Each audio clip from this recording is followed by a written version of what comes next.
El comité organizador extendió invitaciones a todos sus miembros y fueron los americanos los más interesados, por lo que México rápidamente se apuntó a la lista. Se eligió al español Juan Luque de Serrallonga como el entrenador del equipo, que se hacía llamar a sí mismo como un gran motivador de jugadores, además de que decía conocer las técnicas utilizadas en Europa. En México dirigía al Germania, un club que solo duró 18 años y que desapareció poco después de la Copa del Mundo. Aunque muchos periodistas de la época criticaron la elección, ya que pedían que el equipo debía incluir a lo mejor de nuestro país en cancha y banca. Luque no ganó nada importante a nivel de clubes y en la temporada anterior solo obtuvo una victoria con Germania. Por cierto que su sueldo fue de $450 mensuales, algo impresionante para ese año.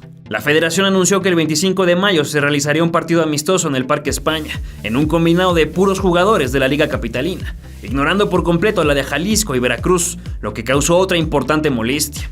El partido enfrentó a los rojos contra los verdes. Los primeros alinearon a 5 futbolistas del Atlante, 4 del América y 2 del Necaxa. Los segundos incluyeron a 2 del América, 2 de Necaxa, 2 de Atlante y 5 del Club México. El encuentro finalizaba con victoria agónica de los rojos en los últimos minutos de un partido que se jugó a 90 y sin descanso.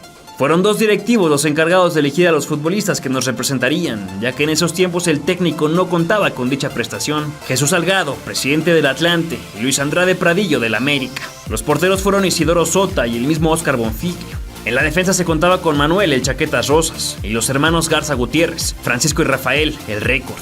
Para la media cancha se contó con el Diente Felipe Rosas, el Viejo Alfredo Sánchez, Raimundo el Mapache Rodríguez y Efraín Amezcua, otro de los pocos sin apodo representativo. Adelante se conjuntaron los mejores goleadores de la época: Hilario el Moco López, Roberto la Pulga Gallón, Dionisio Nicho Mejía, el Trompo Juan Carreño, Luis Pichojos Pérez, Pepe Ruiz, Felipe la Marrana Olivares y Jesús el Chiquilín Castro.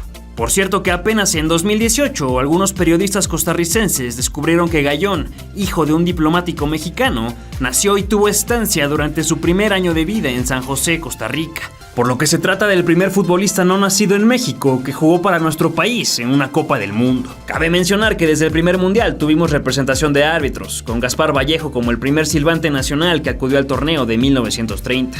Tuvo el honor de dirigir 2 encuentros, el Brasil-Bolivia y el Argentina-Estados Unidos, ambos como asistente. Con la delegación definida, los mexicanos partieron del puerto de Veracruz con destino a Nueva York, desde donde tomarían el barco que los llevó a Río de Janeiro, en otro desgastante traslado de 26 días, para finalmente arribar a Montevideo. En la embarcación trotaron, brincaron la cuerda y tocaron poco el balón para que no se fuera por la borda. De Veracruz nos fuimos a La Habana, de La Habana a Nueva York. Y de Nueva York nos fuimos a Río de Janeiro, donde entrenamos ya en pasto, ya en cancha. Después de los múltiples rechazos al torneo, los países participantes disminuyeron de 16 a 13, por lo que se tuvieron que dividir en 3 grupos de 3 y otro de 4. El sorteo se realizó hasta que todos llegaron a la capital uruguaya, ya que querían confirmar que todos asistieran y que no dejaran de ir en caso de que no les gustaran los rivales. A México le tocó, para empezar bien, el grupo más difícil de todos. Argentina, Chile y Francia serían los rivales de un combinado que viajó temeroso por todos los malos augurios planteados por la prensa de nuestro país, que ya desde entonces vivía de la crítica a una incipiente e inexperta selección. Claramente los aztecas no tenían muchas oportunidades de victoria. El nulo roce internacional y la desastrosa liga provocaban que nuestro fútbol no creciera en absoluto, por lo que la segunda aventura en el extranjero sería fatalista y sentaría las bases de una historia generalmente derrotista, desafortunadamente. Lo que sí obtendríamos sería el honor de disputar el primer partido de toda la historia de los mundiales, además de varios otros récords primerizos. El Estadio Centenario no pudo terminar de construirse por las condiciones meteorológicas y se tuvieron que usar otras 2 canchas alternativas, el Pocitos del Peñarol y el Gran Parque Central del Nacional. Fue en una tarde lluviosa, húmeda y con el sol asomándose muy de vez en cuando que se empezó a escribir el libro de las Copas del Mundo. El 13 de julio de 1930 a las 3 de la tarde en el Estadio Pocitos, el árbitro charrúa Domingo Lombardi dio el silbatazo inicial del primer partido de un mundial. México, de camisola color guinda, chocaba con Francia bajo un frío infernal, desconocido para los nuestros, pero al que los europeos estaban bastante acostumbrados. A pesar de las palabras de motivación de Luque unos días antes, en donde le aseguraba a los suyos que la Virgen de Guadalupe rezaba por ellos en el Tepeyac, los mexicanos no pudieron hacer mucho. Con los galos mejor organizados y nuestros compatriotas tratando de lucirse individualmente, fue fácil que se abriera el marcador. El portero Alex Tepot tocó a su central Agustín Chantrell, quien trazó hacia la corrida de Ernest Liberati. El francés se encarreró y fácilmente dribló a Rosas, para después entrar hacia Lucien Laurent, quien con una volea de pierna derecha se apuntó como el primer anotador de un gol en Copas del Mundo, apenas al minuto 19. Los franceses no se detuvieron en su asedio y Óscar Bonfiglio sacó a relucir sus grandes dotes como portero. Él no lo sabía, pero sería el primero de una larga lista de magníficos cancerberos nacidos en México y que nos han representado en todos los mundiales. Desafortunadamente, la escuadra nacional demostró a todas luces su poca experiencia en el juego. Los delanteros hacían bonitos firuletes, pero adelantaban demasiado el balón y tomaban mucho tiempo para decidir, por lo que rápidamente les robaban la bola. Antes de finalizar la primera mitad, Languiller, con un tiro esquinado, y Machinot, con otra potente volea, dejaron el marcador en 3-0. Al volver del descanso, la violencia se hizo presente en ambos bandos, provocando un partido rudo. Tuvo que ser el menos disciplinado, pero más talentoso, el que anotara el primero mexicano. El trompo carreño empujó a su equipo y al minuto 68 celebró el del descuento, que significó también el primer gol de la historia de nuestro país en la máxima competición. Tristemente, ese día se crearía otra marca, ya que al 86 Machinot clavó el primer doblete de todos los tiempos. México lo perdía 4-1 y Francia conseguía los únicos 2 puntos que tendría al finalizar el torneo. Si llegaste hasta acá y eres fanático de nuestro contenido, te invito a que seas miembro del canal, con lo que tendrás acceso a contenido exclusivo, detrás de cámaras, menciones en nuestros videos y otros beneficios solo para miembros que puedes conocer en el link que está en la descripción. Únete y armemos juntos el rompecabezas del fútbol mexicano.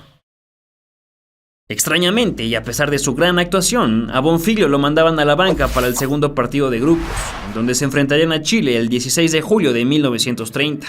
Isidoro Sota fue el encargado del arco. Poco o nada hicieron los aztecas en el Estadio Parque Central.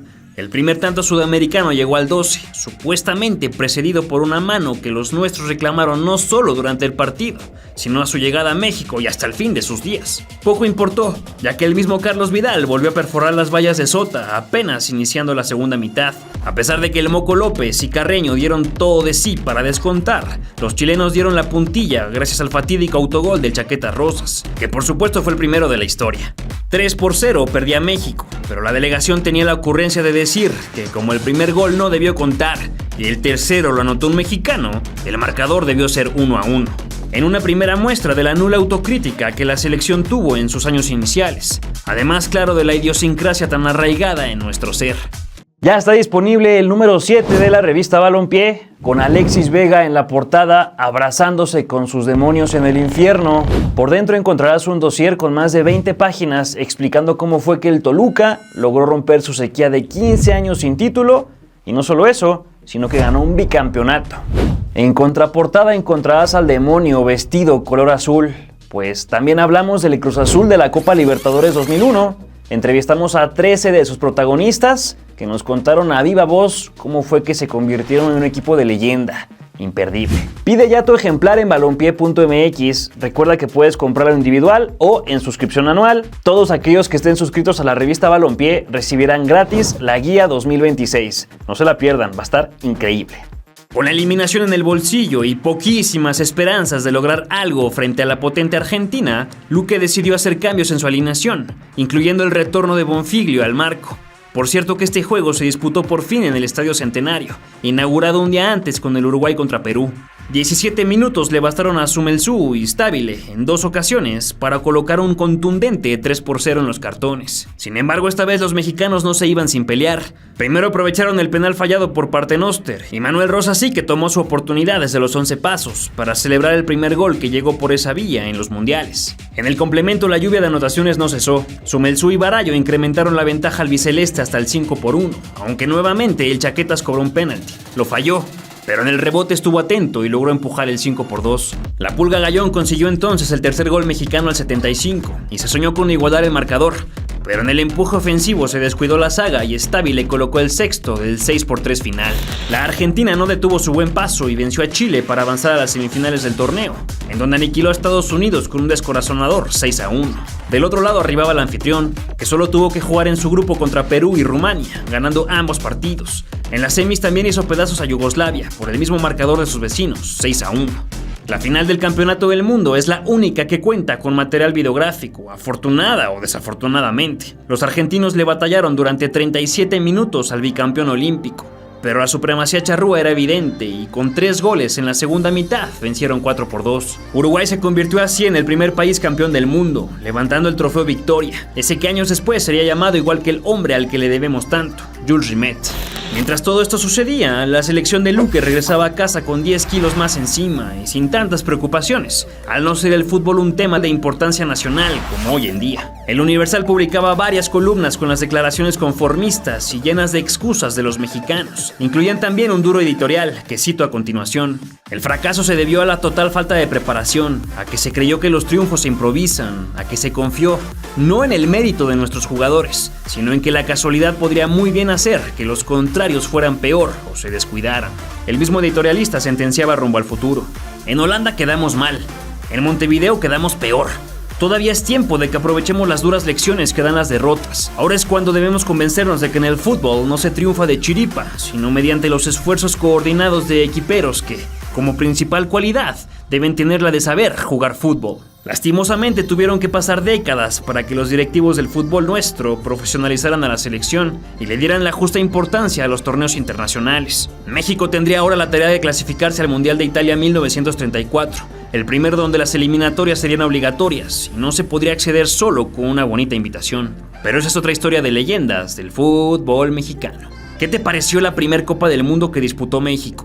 ¿Crees que hasta el día de hoy arrastramos muchas de las conductas de ese grupo de futbolistas? ¿Piensas que lo que lograron fue digno, considerando las carencias y poca experiencia de nuestro balompié? Déjamelo saber en tus comentarios. Si te gustó el video, regálanos un like y compártelo con tus amigos futboleros para que conozcan los inicios de la selección mexicana. También te invito a suscribirte para que no te pierdas ningún episodio de esta nueva serie de leyendas del fútbol mexicano.